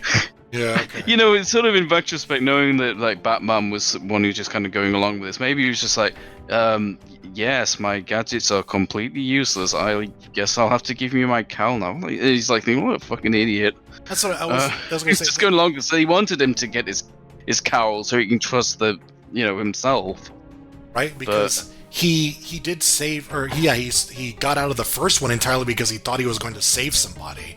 Yeah, so that's a good point. Yeah. There's actually something kind of clever there, where it's like, well, yeah, even if it's just like, oh, he got himself out of that one entirely to save someone, and then the other one he's like, okay, now I can give myself up, so that. He's like, I can't do it now if someone's gonna die. I want a quick mention of my favorite moment in this episode, where he's in the carriage and the shutters start closing, and he just has these insane reactions, and he just throws a batarang so quickly it actually gets stuck in between the shutter, and it's just the way it's shot, the way he moves. It just seemed very realistic. They just quickly threw something to just hold it open. It wasn't like a bat, carjack or something. He just very quickly improvised something to stop them closing, and it's a really small thing, and it's over in like a flash, but it looked so cool, and that's like my favorite part of the whole episode. He just throws it and he gets stuck in this window. I really like that. Yeah, and then the bit where he's removing the Josek disguise to show it's actually him, like that caught us so off guard. We were just like, what the fuck? Yeah, well, I mean, we didn't see that coming, admittedly. I remember originally we just wrote down what the fuck, and that was it, because we were just so shocked by it. I had to add something on though because we were like, we're not going to remember. We can't just put what the fuck, and we're not going to remember what that means. I don't Like, know. what are we reacting to? I would remember that because holy shit, that would caught us off guard. But you might be surprised to hear after all that no, that episode was not that great. I remember kind of feeling like It's kind of convoluted. Yeah, it felt like a lot of build up for just Batman was in disguise so he could pretend to be the guy so he can get information out of someone. Like that was it. Like he was just like, I can't just kidnap the guy and get the information out of him the normal way. I gotta. That was a weird bit though, because he did kind of kidnap him in front of everyone. He was giving like a public speech, and he just kind of like a huge crowd, and he just like swings in and just takes him out. That's right. Like that seemed a little bit weird. Yeah. No, it was just a weird episode to be honest. It's like I don't think much of Wormwood. He was kind of lame. Yeah, he's especially because they didn't have like a cool villain. He was just a guy. It's like bootleg Jigsaw. With little Riddler stuffed in there. Yeah. So yeah. He's like, I never killed anyone, it's a hologram. Yeah, right. So that's a C. But that's a C. Oh god. Probably higher C just because we're in B again. Yeah, because it's I like the actors in that one. Yeah, sure. I kind of feel like I'm noticing all these have at least like a named supervillain. Yeah. I mean, internal use there, but I feel like having a supervillain gives you a little bit more of a pass. Right. Yeah. All right. So next one, Robin's is another two-parter. Robin's Beckoning. Yeah, this is it's the We're finally getting origin for Robin. It is. I mean, it is what you would expect, basically. The premise is that so Batman and Robin, who's decided to show up this week, like taking out some criminals as usual, and Batman confronts one and the name drop. Let's see, what was it near? Billy Marin, and as soon as he hears that name, Batman's like, Robin, go start the Batmobile or something. He's like, Batman, don't you want me here? And he's like, no, I'll handle this. Because he realizes that that's one of the aliases of Tony Zuko, who is the man who killed Robin's parents, so he obviously wants Robin out the way so he can pursue justice, because he knows that Robin will probably take that quite personally if he realizes Tony Zuko's involved. And that's kind of the gist. So part one is that, and it's interspliced with Robin's origin, which we finally get, in which he was Tony Zuko, who's voiced by Biff from Back to the Future, is shaking down a circus, as you do, right. And in the process of threatening them, kills his parents. Just like Two-Face and Batman Forever. And that's it. It's quite simple, really. This part one, but like that pretty much covers the whole plot. This is another this first part, like Cat in the Claw sort of thing, where it's a good episode, so we don't have a lot to say about it. It is of note. The animation in both these episodes is really, really good. Like they got their best on this one again. They just a lot like the opening fight scene is really interesting when they're fighting in like a building under construction. They're just like on girders and shit. Just a lot of well shot scenes. Yeah. The origin is handled well. So you see like Dick as a young kid, and I put in the positives here just because although Robin's been around a while, I just want to acknowledge at this point. Like he's a pretty good character. Like he sort of makes sense as a sort of a teenager. He's a bit more believable to fight crime than being a literal child. He's independent. The whole college thing gives him an excuse to not appear in every single episode, and as I said once before, he only seems to appear when he actually has a role to play in the plot. Like he's never just there for the sake of being there. And he adds stuff to it every time he's there, and he's got a really good dynamic with Bruce. Yeah, he's a good foil to Batman. He's kind of quippy, not like ludicrously so, but he has a bit of lightness. It's rarely ever too much. It's very. He's just used very, very well, essentially, like through and through. It's just he's only there whenever he's needed, and he never oversteps and becomes annoying. At least in the first season. I don't know. I hear he's around a lot more post season 1, but we'll see, I guess. Yeah, well, so far though he's pretty good. Stromwell's here, by the way. This is his other appearance. Right. Yeah, and his origin of him being an acrobat. I mean, I know this is like this character is ancient. Like Robin has been around for almost as long as Batman himself, but him just being acrobat is a good origin for him. It makes sense. It gives him a lot of credibility for being able to do crime fighting. It's a bit more interesting than just he did some self-defense training. As my favorite excuse for Batgirl and Batwoman. There's not a whole lot to say here. I will say now that this two-parter really feels like it could be a movie. Just not just the plot. I mean, the plot, it doesn't even involve a supervillain, but it still feels quite grandiose with him chasing down this one guy. And the production side of things, there's something, especially part 2, just the way it's shot, it just kind of looks like... It kind of reminds me of Mask of the Phantasm. It just looks really nice. Yeah. But I guess we'll so we put that in A. We better move on because I'm kind of talking about part 2 now. Right. But we put that in A. What, like there? Or there? Yeah. That's, I think... There? Yeah.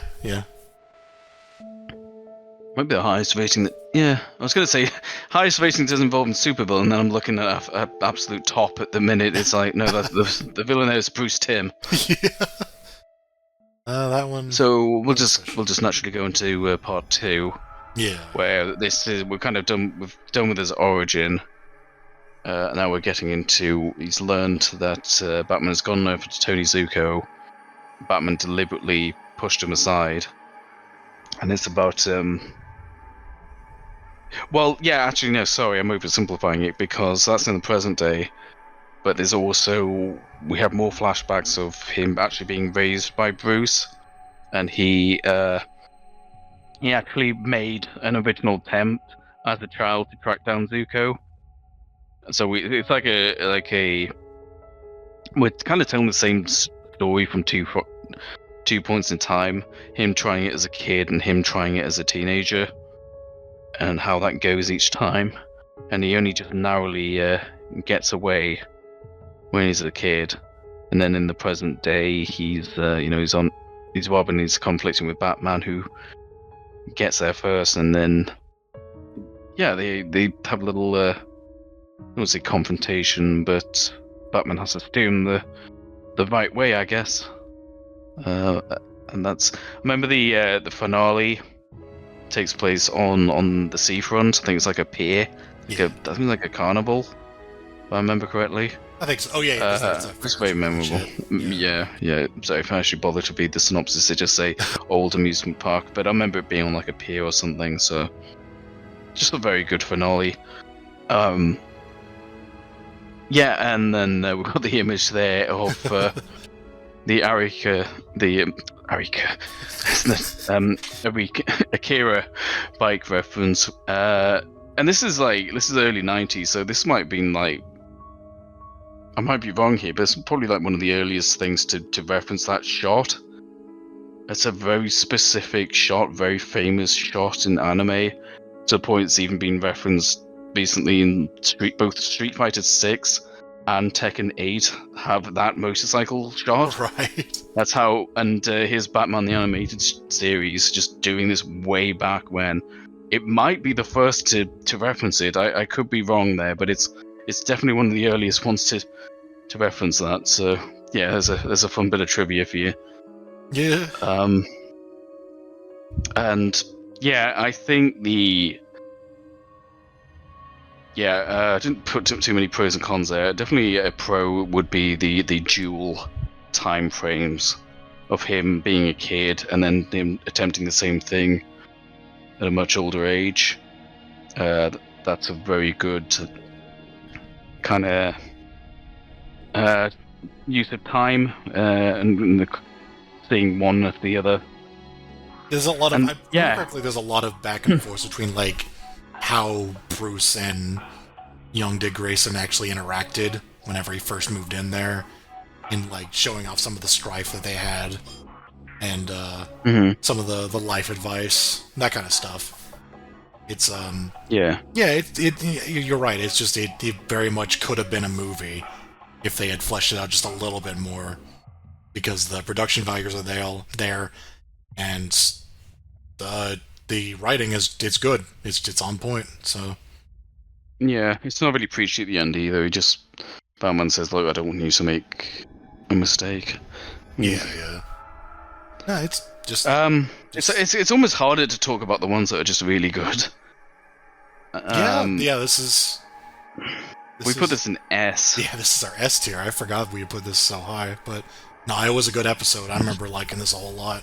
It's another one where we didn't write down a lot because we were too busy just enjoying it, and I think that says a lot. In a way, little says a lot here, because we just enjoyed it that much. And oh yeah, one little thing, just going over the few notes we did make.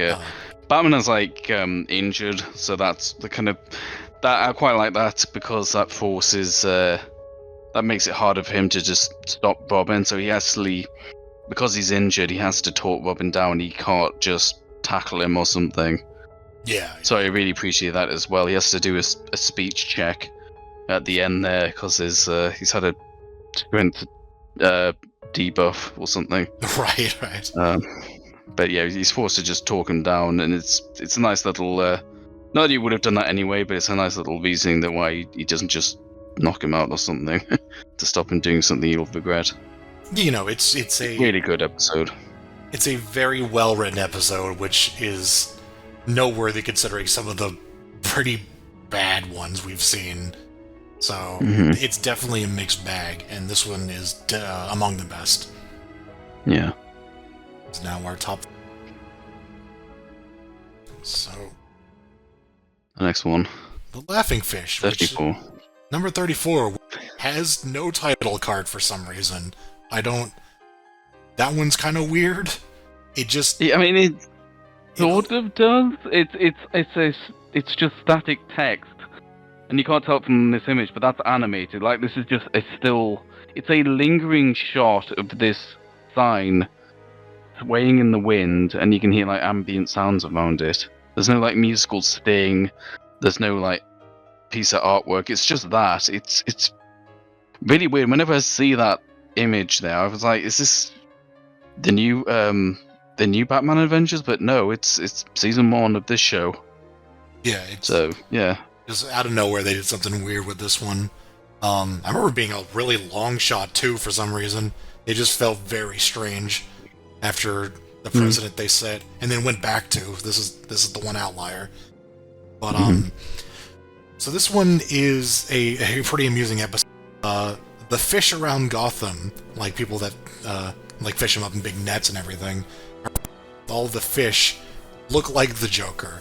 They're all white and have like green fins and red lipstick, and they have like they've got these big like twisted smiles. Yeah, they're Joker fish, and apparently Joker's plan there to do this somehow, and then try to copyright the fish.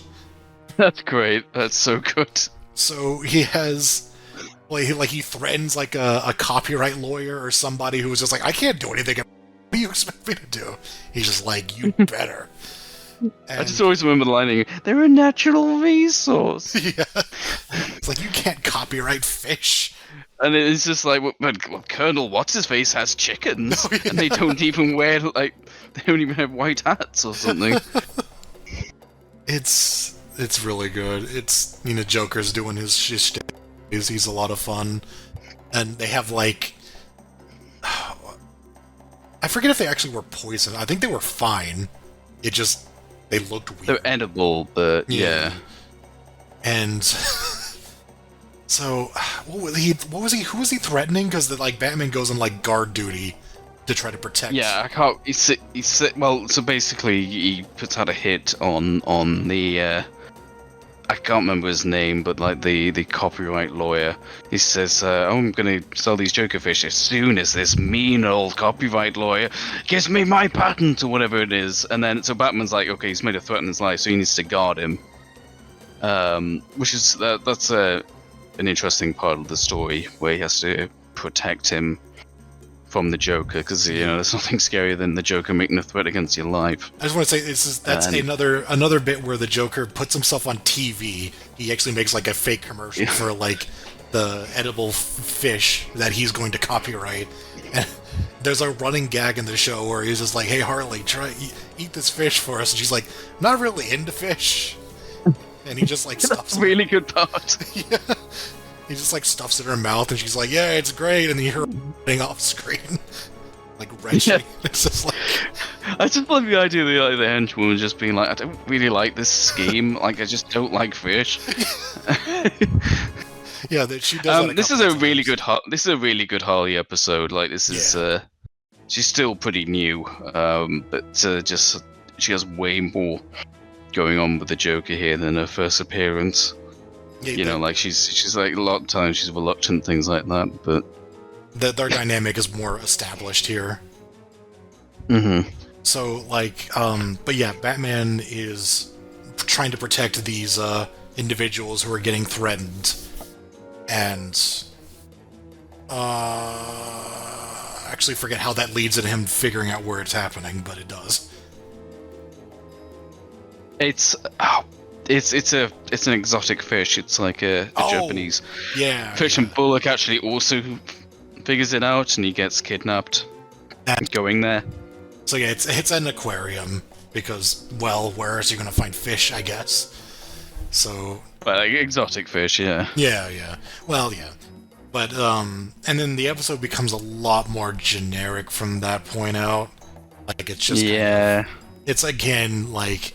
The interesting premise devolves down to just Batman v Joker, but some good bits in there. Like, again, the stuff with Harley is fun, but it becomes just kind of... Yeah, it's what you'd expect, I'd say. Joker, it's like the theme for this Joker episode is fish. He has a giant fishing rod, and as mentioned, he's at an aquarium. He uses a shark, naturally. That hates, gets eaten by the shark. Oh yeah, I'm just looking at the notes again. Yeah, that's kind of it. Batman Happy there refers to Batman disguises himself as the one of the targets, whereas the victim is dressed as Batman, and the victim gets attacked by his own cat with the venom on. It goes straight for his owner, which is why the plan didn't work. And and then he gets infected with Joker toxin, so you get a very brief shot of Batman Happy. So we're very happy to see that NES ROM hack get referenced here. Yes. About like 10 years or whatever before it was ever conceived. But that's kind of the thing. Like the first half is awesome. The idea of poisoning fish and then trying to copyright it, that is absolutely hilarious. Yeah. But then everything at the and Batman's protecting the targets, so that's also pretty good. But then the third act is like, it's just just typical kind of crap. I do like Bullock's there and he's trying to save him. I didn't like the note of prolonged Joker laugh. I remember that. There's just this shot of, I think, like, Batman ends up in the tank where the shark is, and there's just a really long cut of Joker laughing and Harley just kind of looking at it and not saying anything. And it's just sort of like, yeah, the third act is just padded. It's just padding. It's just... There's all, like, fighting with sharks and stuff like that, and they kick Bullock in. He's like, oh, he won't... Bullock says, like, oh, he won't last a second then. He's like, you better go in and help him then. And he covers him with, like, with guts, and then kicks him in. Like, blood. Yeah. Nah. But yeah, it's not, for the record, like, that. The final sequence isn't bad. It just doesn't live up to the best of the episode. I almost feel like the first two parts are just too high of a standard. And then... It drags I'm guessing this is a Paul Dini one, but yeah, I didn't know how to end it. It drags on an A tier episode into a B tier, which is still good, but it didn't live up to that premise by the end of it. Because, well, I guess they just didn't know how to end it basically without, like, with that plot. It's like, oh, this is a good start, but then the end of it's like, well, how does he get him? Well, he just have a fight. That's the so if that's I'm presuming that's high B if it's only just not made it in A. So that raises a good point because this is very similar to the issue we had with this other one. Is that better or worse than Joker's Favor? Because that's another one that had a great Joker premise, but then was kind of it has one like bit that kind of sags. I would say it's better. I think because the lowest this episode goes is still decent, whereas that one was kind of just weak.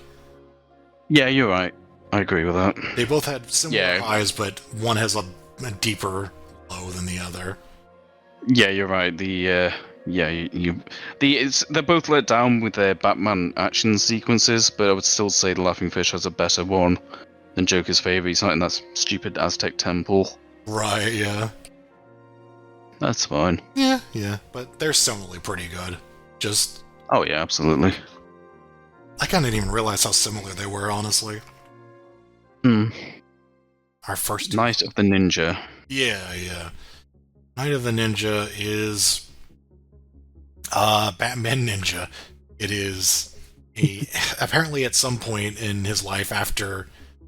learning magic tricks, but before becoming Batman, Bruce Wayne went on a trip to Japan to learn martial arts.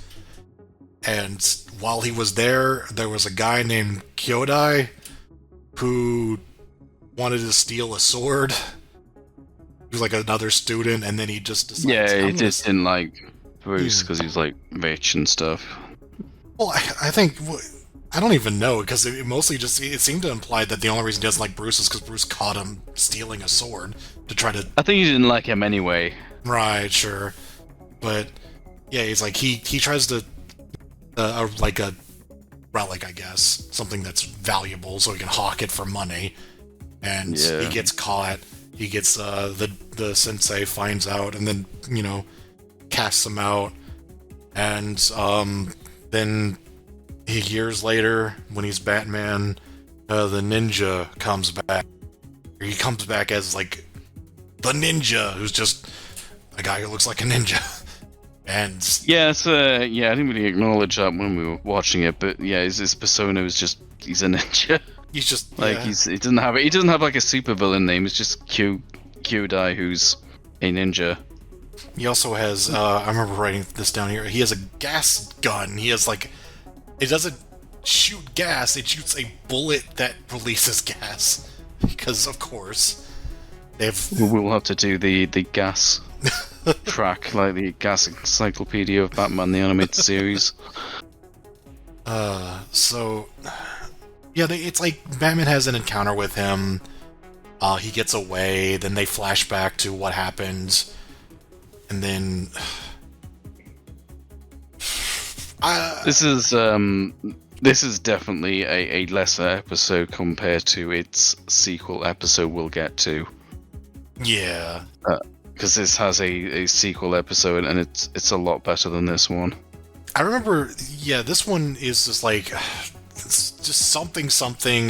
Bruce and then Gleason get kidnapped, and then Yeah, Robin, she finally gets actually plot importance. Well, relatively since she got speaking. kidnapped during Christmas.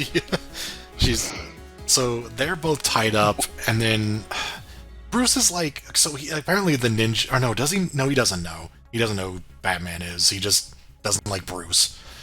So he's trying to kill Bruce. Jason's there, and so Bruce holds back, I guess, because he doesn't want to give away the fact that he knows how to defend himself, because that might clue Gleason into the fact that he's Batman. But then Robin, who's Yeah. apparently tracking him down, just shows up, throws a batarang at just like they're in like a warehouse or something, because I remember it's like a bunch of rolls of carpet or something are near her. Yeah, that's right. So No, he that's hits, right. he Yeah. hits a thing that releases it and covers her in carpet so it blinds her. And then he's like, okay, and then he just starts kicking the guy's ass. And that's No, how he it fights at 100%. Yeah, and which is again pretty silly, because it's Pretty convoluted. Yeah. like she knows He's that getting his ass kicked. Like, Yeah. you're gonna die, idiot. it's also like she knows that he kicked his ass, she just didn't see it happen. It's not like he did No, Batman he said specific. Robin did it. No, does he say... Oh. No, he said... Yeah, what was it? Like, he said Batman came in and saved him, or does he say Robin saved him? I can't remember. I don't remember there being any explanation, but I mean there might have been. Either way, it I'm pretty sure there's some offhand comments saying, Gleason thought Batman came in and saved me, or thought Robin saved me. It was one or the other, because Robin is in this episode. Yeah, this is one I don't. No, isn't Robin the one who covers the carpet, and then he's like, good, now I'm free to fight at 100%. Yeah, Robin throws a batarang at the carpet to cover her up, and then he's like, "Oh, thank God, now I can do my job." That's so stupid when we say it out loud, but it is. It was at the moment I was like, "Wait, what is that?" Oh, it's okay, just like a carpet or like paper or something. Okay, never mind, whatever. So it was dumb, honestly. This one was just through and through pretty weak. Yeah. Yeah, it's just kind of lame, and so the biggest problem with this is that Kyodai is just kind of boring. I mean, it's kind of hard to make a ninja boring, but they did. He's just kind of petty. He just like keeps calling Bruce like, "Oh, rich man" or whatever. Yeah. And he's not terribly. He seems like a credible threat against him as a fighter, somewhat. Again, this is just a much weaker version of Day of the Samurai, which is the sequel episode. This one's just very kind of meh. It kind of feels like they're just kind of jumping on the ninja bandwagon, because this was the early 90s, Yeah. where everyone was obsessed with ninjas. On that note, yes, yeah, Night in the UK, this was called Night of the Hero. Very confusing. They handle the Japanese culture relatively well. Yeah. You know, because given when this was made, you might expect like some horrific like white guys doing Asian accents or something, but no, they did it tastefully. Just going by the name, I think the guy who plays Kyodai I think he's like American, like Japanese American. He's like called Robert Ito, I believe, which Sure. yeah, sure. From what we can tell, it seems like it was done well. Yeah, it was done tastefully, so Yeah. it seems respectful. But yeah, doesn't really amount to much of an episode. We put that in C. Yeah, the only note I really have about this that I want to point out is Robin sucks at stealth heist, which is the part where he just like walks into the building where Bruce is and then just immediately hits a laser that sets off an alarm, and he's like, "Well, dang, that sucks," and he just leaves. It's like, Restart the mission. yeah, good job, Robin. And also, yeah, it's another episode which, like, I only think this is a criticism because it happens so many times, where they'll just like, doesn't concern you. Don't follow me. And he's like, every single time he's shown up, it feels like it's like, oh, you shouldn't be doing this. It's just alone. And I work alone. Yeah, and it turns out, oh, he needs him. It's like, yeah. Why did you show up in this episode? You're not even in most episodes. Why do you keep coming to the ones that I don't actually want you here? Why were you doing Playface or whatever? Like, yeah, right? Yeah, kind of funny, but yeah. Yeah. In terms of horizontal, that's perfect. Whatever. Fine. Yeah. That is perfectly apt. We can talk about Cat Scratch Fever now. Cat Scratch Fever is a... Right, well, it's about Catwoman episodes. Yeah, these are pretty good so far. Yeah, we really liked Cat in the Claw. For what we can remember of it. Yeah. It's strange we'd have a better memory of this episode. I wonder why it's so memorable. Last episode, so what happens? By ACOM. What's the plot? The plot is that Catwoman gets reformed, I guess. Like she's like, hey, you get to walk free, but if you get in any trouble, you're going right back into the slammer for you. All right. Yeah. So, no more Catwomaning. So she just happens to bump into these two idiots. Were they henchmen of this episode? Like just stealing stray cats. I guess.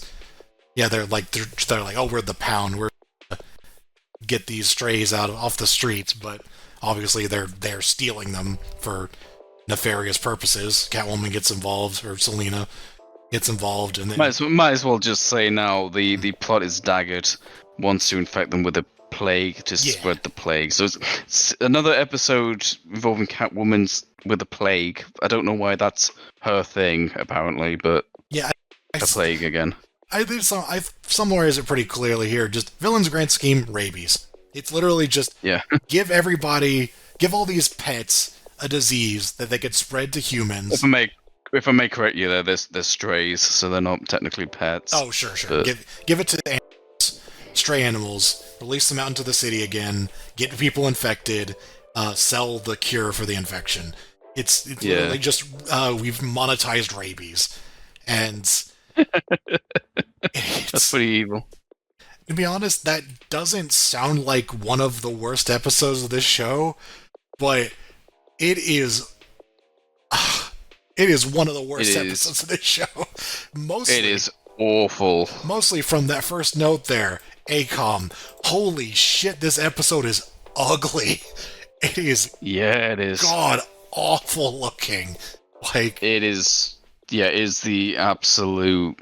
I'm just gonna say this now. Like if I turn out to be wrong, I'll apologize. But this is like the absolute worst animated episode of the entire show, and I'm going to assume nothing in season 2 is this bad. Well, because good God, this is before ACOM got the fucking can, so I can't imagine. Yeah, this is the last one they did, and then they were like, "Fuck, please go away! Like, do not darken our shores ever again with your terrible animation." There are definitely some more episodes that don't look great. I remember the mechanic one in particular. But this is nothing this bad though. This one is like the dog looks completely different in every shot. Yeah, there's a prolonged scene of Batman being chased by a dog. He's just fighting a dog. Yeah, just one dog, not like a superpowered dog, not a mutant dog, just a stray dog that was in the pound, and he's being chased by it for like a third of the episode. And I want to correct that note I made, because I wrote every shot it looks different. No, shot implies like if there's a camera cut, it will look different. No, it kind of mutates and transforms as it moves on screen. It is weird. It looks like at some points it has a mustache, and then it's like its head bulges, and then it has like a muzzle, and then it doesn't. It is awful. It doesn't even. It looks like something. It looks like the dog from The Thing, just the way it keeps moving and transforming, and you can't perceive it. Oh God, it's that little shot we have there doesn't do justice to how weird the judge looks. Like her animations are pretty weird. Like it's just her mouth moving while her head's completely still, I think.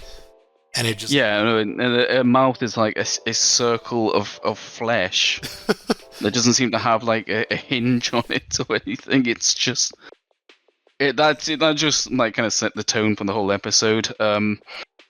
It's not just the animation; the villains, like the two henchmen, are these baffling. The woman in particular, her gimmick is that she says like pseudo swear words. So she says "kiss off" and like something like "cluck off" or yeah. something along those lines. Like she talks like a 1930s kind of gangster. Weird character, not intimidating at all. By the way, like physically, she just looks like a middle-aged woman. Yeah. And then there's some guy there. He is like the big burly guy who's just like they're both just idiots. Like they're just big doofuses who are just Not even like played for laughs. Like they No. just suck. No, they're just idiots. Like they're really just through and through just stupid characters. And I guess the main villain is Dr. Milo, who is a recurring character because he shows up not only in Justice League Unlimited, apparently, he shows up in another one of these episodes in season 1. So we'll see him again. The guy, you can instantly recognize him from his terrible haircut. Yes. Like this bowl cut he has. Yeah, he looks dumb, and the plan is just, it's just rabies. It's like such a nothing plot. This guy, I can't believe like Dr. Milo like ends up working for Cadmus. Right. Like, his original scheme is just kidnap a bunch of stray cats and give them babies, and then he's working, and then he has access to like Doomsday. It's like, what the fuck? Like, damn, like, he worked his way up in the world, didn't he? Good for him.